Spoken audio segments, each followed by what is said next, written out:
6 দফা দাবিতে এডিএম এর নিকট ভারতীয় মজদুর সংঘের ডেপুটেশন। ভারতীয় মজদুর সংঘ সিপাহীজলা জেলা কমিটির উদ্যোগে 6 দফা দাবি পূরণের লক্ষ্যে জেলা শাসকের অনুপস্থিতি থাকায় দাবি সনদ তুলে দিল এডিএম উপেন্দ্র জমাতিয়ার হাতে।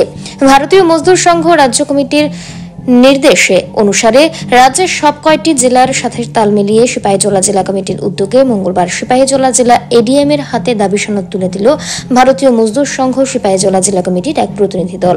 প্রতিনিধি দলে ছিলেন রাজ্য কমিটির সম্পাদিকা হেলেন দেববর্মা, জেলা কমিটির সভাপতি জীবন ভৌমিক সহ আরও অনেকেই। দাবিগুলোর মধ্যে উল্লেখযোগ্য হল বীমা ক্ষেত্রে 100% বিদেশি বিনিয়োগ বন্ধ করা, সরকারি সম্পত্তি বিক্রির ক্ষেত্রে অবিলম্বে নিষেধাজ্ঞা জারি করা, অসংগঠিত ক্ষেত্রের জন্য পর্যাপ্ত অর্থ বরাদ্দ করা, প্রকল্প কর্মীদের সরকারি কর্মীদের মতো সমান বেতন এবং সামাজিক নিরাপত্তা প্রদান করা, ইপিএফ এর বেতন সীমা 15,000 থেকে 30,000 টাকা বর্ধিত করা। রাজ্যের মোট 8টি জেলাতেই একই সাথে জেলা শাসকের হাতে দাবি সনদ পেশ করবে বলেও জানান রাজ্য সম্পাদিকা হেলেন দেববর্মা।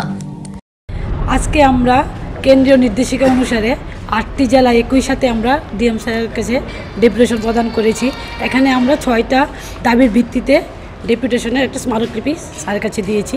এখানে আমাদের যে প্রথম যে দাবিটা ছিল সেটা ছিল 95 ন্যূনতম পেনশন অবিলম্বে 5,000 টাকা করা, যেটা আগে 1,000 টাকা ছিল সেটা 5,000 টাকা করা, এবং সাথে সাথে মহার্ঘ ভাতাটাও বাড়িয়ে দেওয়া, এবং বেতন সীমা 15,000 টাকা থেকে বাড়িয়ে 30,000 টাকা করা, এবং ইপিএফ সীমা 21,000 টাকা থেকে বাড়িয়ে 42,000 টাকা করতে হবে।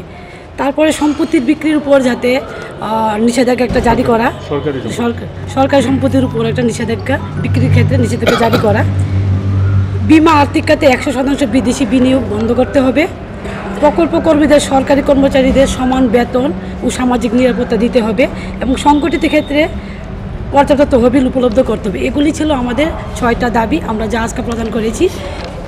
এখন আপনাদের কাছে সকলের কাছে আমরা এটাই অনুরোধ যে এটা যাতে সুষ্ঠুভাবে যাতে হয়, সেই প্রত্যাশাটা রেখেই আমরা ডেপুটেশনটা দিয়েছি, এবং এই আশাটাই আমরা এখানে রাখছি। হ্যাঁ, আচ্ছা, এখানে আছে আমাদের ডিস্ট্রিক্ট প্রেসিডেন্ট আছে, সিপাহীজলা ডিস্ট্রিক্ট প্রেসিডেন্ট আছেন, ডিস্ট্রিক্ট সেক্রেটারি আচ্ছা জীবন ভৌমিক ডিস্ট্রিক্ট প্রেসিডেন্ট, ইনি হচ্ছে রাজু দাস ডিস্ট্রিক্ট সেক্রেটারি, আমাদের স্টেট ভাইস প্রেসিডেন্ট বকুল চক্রবর্তী, ইনি আছেন আমাদের ডিস্ট্রিক্ট সিপাহীজলা ডিস্ট্রিক্টের সহসভাপতি সজল দেবনাথ, এবং আমি স্টেটের ব্যুরো রিপোর্ট, পাবলিক নাও।